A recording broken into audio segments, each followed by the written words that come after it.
Howdy there once again, YouTube. My name is Ben Ferraiuolo, and I am an amateur seismologist who will hopefully be going to school for seismology by summer-fall of 2019. Please like, share, and subscribe, and click the bell if you wish to be notified about all new videos. Please also visit my new website, which contains a lot of information, https://monitor.com.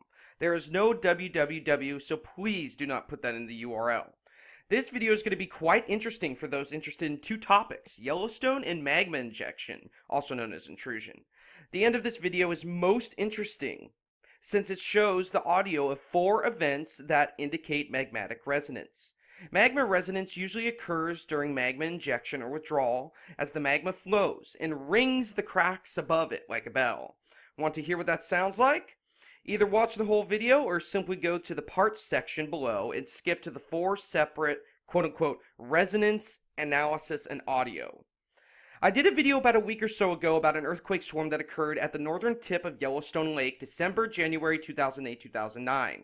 Only 51 earthquakes were reported for this swarm to the public by USGS, but a publication was added to the online Wiley Library in 2010 stating multiple things, including that 811 earthquakes occurred within about a week's time frame. I'm glad it calmed down, otherwise Yellowstone would probably be a smoldering crater right about now. Here's the publication I talked about in one of my recent videos. It was written by multiple people, including Jamie Farrell, a researcher and seismologist with the University of Utah and the Yellowstone Volcano Observatory. Alright, abstract. Yellowstone National Park experienced an unusual earthquake swarm in January 2008-2009 that included rapid northward migration of the activity at 1 kilometer per day and shallowing of the maximum focal depths from 12 to 2 kilometers beneath northern Yellowstone Lake. The swarm consisted of 811 0.5 to 4.1 magnitudes, aligned on a north to south 12-kilometer long vertical plane of hypocenters. Now guys, a hypocenter is just like an epicenter. So the epicenter is where the earthquake occurred on the surface. A hypocenter is the epicenter plus depth. So the hypocenter is the real location where the earthquake occurred, and epicenter is the area above the ground where the earthquake occurred. The largest earthquake of the swarm had a 50% tensile crack opening source, determined by a full waveform inversion that we interpret as a magmatic expansion component. In addition, GPS data revealed east-to-west crustal extension coincident with the swarm. Modeling of GPS and seismic data is consistent with east-to-west opening of about 10 centimeters on a north-south striking vertical dike. Our interpretation is that the swarm was induced by magmatic fluid migration or propagation of a poroelastic stress pulse along a pre-existing fracture zone. Alright, so they admitted the strong earthquake swarm was probably caused by a dike intrusion of magma or a poroelastic stress pulse along a pre-existing fracture zone. However, I believe they did leave one thing out. A little over than 4, but 4 events in the middle of the swarm that indicated obvious magma involvement, and you'll see that in just a second. Let's go down to figure 3 real quick. Figure 3, there it is right here. Alright. You can see that earthquakes seem to have migrated from the top of the chamber towards the surface. Now again, in the middle of the swarm, there were 4 events that, in my opinion, confirmed this was indeed a serious magma injection event, the type that we would most likely see just prior to an eruption. Remember, even a small, unstable eruption vent opening at Yellowstone could destabilize the entire caldera. I'm not going to read all of this right now for the sake of time, so please go read this yourself if you're interested. I will, of course, leave a link to it below. And it's kind of hard to understand at first, but this publication helped me actually learn a lot about seismology, just from this one publication. So it's pretty cool, and they do admit a lot of things. So let's go right here. We prefer an interpretation of the 2008-2009 Yellowstone Lake swarm as the result of an upper crustal dike intrusion of magma, or magmatically derived aqueous fluids from the shallow Yellowstone magma reservoir, although we cannot specify the type and depths of specific fluids, magma versus hydrothermal. They obviously did not notice the 4 events within the swarm that I'm about to show you. Okay, moving on. The fluid could have followed the pre-existing fracture zone that extends northward towards the largest part of the magma reservoir. We also note that, now listen to this guys, listen very closely. that this unusual earthquake swarm may represent the first geophysical observations of a failed superficial hydrothermal volcanic event in Yellowstone. Moreover, the observed temporal, spatial, seismic, and deformation pattern reflects the style of volcano tectonic activity that can be expected in the Yellowstone volcanic field, and that could lead to triggering of large earthquakes or volcanic eruptions in the future. So, at least they tried to admit it, but I refuse to believe that they did not notice the 4 major low-frequency events in the middle of this earthquake swarm. Alright, so I popped up the helicorder for this specific event. I am setting it to manual scale at 9,000 minimum maximum amplitude. Press OK. Alright, let's see, that's not it. Oh, that is another magmatic resonance. I missed that one. Wow, I missed that one. Well, so there were multiple ones, probably over 5 of these very low frequency events. You could tell, look at this. Yeah, that is not a typical earthquake, guys. This is a typical earthquake, but this is not. You see the drastic difference? See that? Big difference, guys. Now here's the helicorder for the most interesting part of the earthquake swarm. This earthquake swarm started on December 27th and lasted for almost a week. However, about 2 days into the swarm, on December 29th, something dramatically changed. The characteristics of the earthquakes in the swarm changed. Now there were 4 events that I'm going to be focusing on that, in my opinion, confirmed this was magma itself, not magmatically derived hydrothermal fluids. Let's go to the first one that occurred at, let's see, where to go? It'll take me a second to find it. And here it is, right here. Here is the first one I'm going to be talking about. And the audio is going to be at the end of the video for the 4 events I'm about to show. Here's the waveform of the event. Here's the spectra. Notice that it's peaking around 1 hertz. Let's real quick go turn off log power. Yeah, you could tell it peaked around 1 hertz. 1 to 2 hertz. Yep, that is a very low frequency event. In my opinion, could be, I don't know if this is harmonic tremor. Harmonic tremor usually looks a little different and lasts longer. It could be a type of harmonic tremor, but this is definitely caused by magma. Water cannot cause this, guys. Hydrothermal fluids cannot resonate like this. A high viscous fluid like magma would most likely create a signal like this and resonate in that way. And we can tell it does have a low frequency. Very low frequency, actually. Let's go to spectrogram. Oh yeah, I forgot. I gotta check log power for that because it's a glitch. And there it is, right there.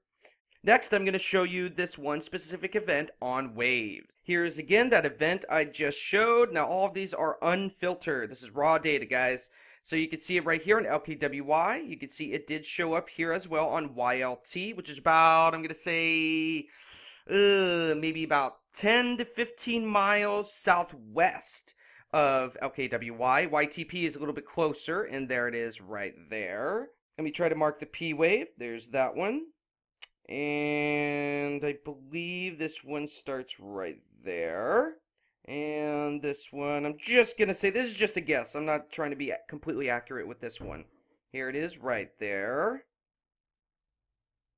Now, this was nothing, guys. Check out the other 3 events that indicate magma was leading the force in this earthquake swarm. The next low-frequency event occurred at 6:17 UTC, just 46 minutes after the first one I just showed. Let's go to this, and let's go to 6:17 UTC, which is right here. Notice the low-frequency characteristics again. Let me go here. Let me turn log power off. You could tell, peaks right about 1 hertz. Let me show you this. Oh yeah, that ain't no typical earthquake you see every day, guys. That's a very low frequency event. In my opinion, this is definitely a sign that magma had a leading hand in this event. And it was going to be pretty serious, I bet, if it breached the surface. Again, it seems like a high viscous fluid did create this resonating signal. I do not believe water can create this. I believe it would be in a higher frequency than what magma can cause. So let's go to waves real quick. Let's zoom out real fast. Let's delete the arrivals. Yes. All right. Let's see. It was at 6:17, right? So let's go to 6:17 real quick just to confirm. Here it is right here. Let's zoom in. And there it is. And this is not a teleseism, guys. It's showing up at different times. It is showing up at the perfect time spacings that it would take for a certain seismic wave to travel from LKWY to YTP to YLT.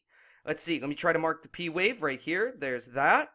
And now, remember, I'm not trying to be exact on the P wave. I'm just trying to show you the general start point of this event, to show you that it was not a teleseism and that it was not a surface noise. Oh yeah, definitely magma, guys. Look at that perfect oscillation. And where it occurred at LKWY, it actually reached about 15,097 amplitude count. Guys, that's about, I'm going to say maybe that's about 1.0 to 1.5 magnitude earthquake, guys. That's pretty strong for magma resonance. There must have been a lot of magma. So that's pretty freaky, huh? Water cannot create a signal like this. In my opinion, if this really was triggered by hydrothermal fluids, the frequency would be higher. Now, the next very low frequency event occurred at 6:55 UTC just 38 minutes later. Now, if you want to hear what these cool low frequency resonances sound like, just wait a minute or so, I will get to it. It's actually pretty cool. So, let's go back to Swarm real quick. Let's go to 6:55 UTC, which is right here. Hello, hello, buddy. Alright, well, here we go. You can see I'm going to say maybe around 10,000 amplitude count was the max. Let me turn off log power, go to spectra. Again, peaking around 1 to 2 hertz, making it a low frequency, I'm going to call it harmonic tremor. I don't know what else to call it besides a low frequency earthquake, or I mean a very low frequency earthquake. It really seems like someone was clapping a lot of bells down there. Alright, let me turn log power back on real quick, and you can see it right there. You could tell it probably broke away some rock and then resonated as it moved away. That is my theory. Alright, so let's go to waves and go to 6:55 to check out this one again. Let's delete the arrivals. And let's go to 6:55, 6:55, 6:55. And here it is right here. You can already tell this is definitely a long period earthquake. Oh yes, look at that, guys. Look at that. Now, I'm going to mark the P wave, which is right about here. P. Remember, these events occurred at LKWY the closest, because LKWY is the seismic instrument that was the closest to this magma intrusion event. And I'm going to mark the P wave right there, and mark the P wave right about there. You see the time difference? You see that? That is about the same exact time difference you would see if this was an actual seismic event coming from underneath the lake itself. I'm just showing you this just to prove to you this is not a teleseism, guys. This is not surface noise. This was really a magma, a completely true magma intrusion event. I am actually absolutely fascinated by the 2008-2009 event. So it seemed like the low or very low frequency events were becoming more frequent.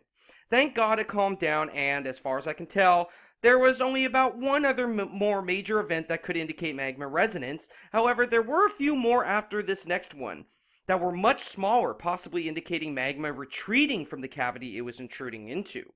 Possibly. The last major resonance event was at 1353 UTC, over 6 hours since the previous resonance event that I am showing right here. In order for possible very low frequency resonance to occur, with amplitudes reaching around 10,000 to 15,000 count at some times, the amount of magma must have been a lot more than people thought. Must have been a lot more than just one fissure's worth, too. So let's go back to Swarm. Look at around 1353 UTC. Here it is, you can tell. A long period earthquake with high frequency characteristics just right at the beginning, possibly indicating it was breaking through some rock really quick and then vibrated away. Yep, there you go. That is not a normal earthquake. This is a normal earthquake. This is a normal VT event. And same with this, that looks more like a hybrid event. That looks like a hybrid event too. Wow. Let's see. I'm trying to find an actual earthquake that looks tectonic.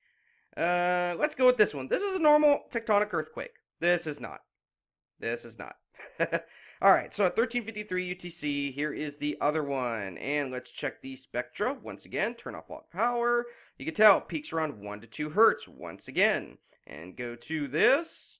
And here's the spectrogram. You can tell, again, it's a long period earthquake. That is what they consider long period earthquakes, guys.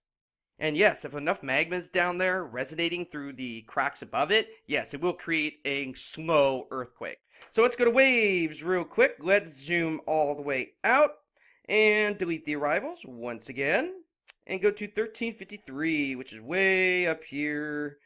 Way, way, way, way, way, way, way. Come on, buddy. 11, there's 12, and 13. Where is it? Oh, here it is, right here. I can already tell. Look at that. All right, let's zoom in real quick. Yep, here it is. All right, let me mark the P wave, or at least attempt to. 26,000 amplitude count for this one. Wow, that was almost like, I'm going to say maybe a 2.0 earthquake. Pretty strong, guys. That's pretty strong for a very low frequency event. So here you can see it has the same exact time difference, showing it came from most likely the same exact location. And on the distance seismographs, about 10 miles away or so, or more, it actually does look like some type of harmonic tremor. Wowza! All these very low frequency events are absolutely fascinating to me. Now, I'm going to be conducting independent research on this specific event. Of course, I have most of the data, and a publication was already published in 2010, but I still want to do this for fun and for personal progress. I don't learn well just from others. I have to do it myself, with personal experience and personal trial and error. Regardless of how you learn, trial and error does not hurt. Now, the next two resonance events seem to be smaller in magnitude. Once again, I thank God above that the magma did not pierce the surface. Who knows what could have happened, guys? So let's go back to Swarm. So I already said there was another resonance event right here, very low frequency event that I missed. Sorry about that. So there's one right there. Next one was at 1823, because I already showed the 4 in the middle. So let's go to 1823. Oh, here's the other one, the 2014. Check out this one. Look at that. That took a little bit longer than the other ones we've been looking at. Let's see. Where is it? Where is the 18? 18. Here it is right here. It was minor, but you could still see it was the same exact type of event. Let me check the spectra real quick. Log off the power. Yep, same exact event. Same event, and then log power, and yep, you can see it right there. Oh yeah. So that is the end of the waveform and frequency analysis of the most interesting part of the 2008-2009 magma injection sequence. Again, in my opinion and from what I have seen, magmatically derived hydrothermal fluids do not make any sense since we are seeing these specific very low frequency events. Now, the last part of the video I will show you 4 of the most important events out of what I just showed. I will show the waveform and spectrogram analysis while playing the audio file of the event in question. Yes, the audio file. You heard me say that correct. No, this is not a joke. What you are about to hear is 100% real and is seismic data translated into audio. If you wish to learn how to do this yourself, and by the way, listening to earthquake swarms from the audio is really cool. Super cool, guys. Simply visit my website or email me and I can get you some audio files of your own or show you how to do it. Both links are below for my email and my website. I will do the analysis in order from first to last of what I showed in Swarm for each 4 specific low frequency events that, in my opinion, for sure confirm this was magma intrusion. The one I'm about to show is of 529 to 532 UTC, which is around this time period right here for this first one. When you hear the magmatic resonance, it sounds similar to the other events that it is recording during this time frame. However, it has more bass and sounds like you rang a bell, like a bass bell, if there is even such a thing. Alright, here, check it out.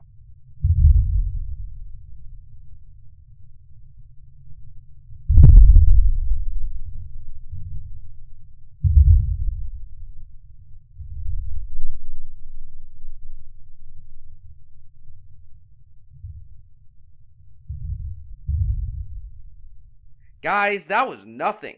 The next one is even more interesting. The next one is the audio for the time period of the second resonance event that was spotted, from 616 to 619, which is this event right here.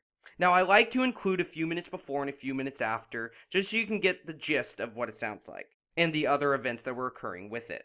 So, check it out.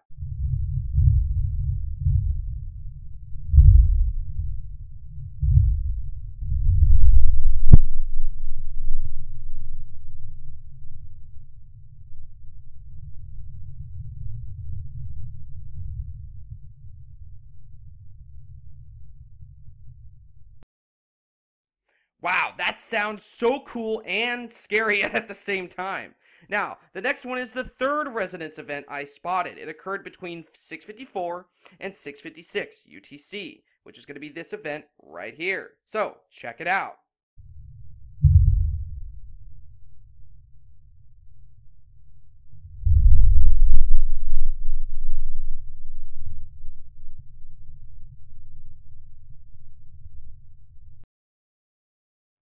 And the last one I will show you guys is the fourth resonance event that occurred between 1352 to 1354 UTC on the same day, which is this one right here. Again, as far as I can see, the only time these very low frequency events occurred was on December 29th, 2008. Possibly the closest that we have ever been to seeing a volcanic eruption within Yellowstone National Park. Check it out.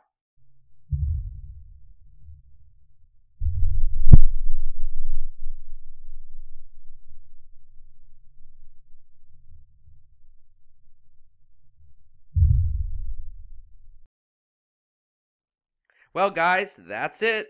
How'd you like the sound of that? Doesn't it sound like something was resonating, kind of like a musical instrument, but at a much lower frequency, kind of sounded bassy? That was really cool.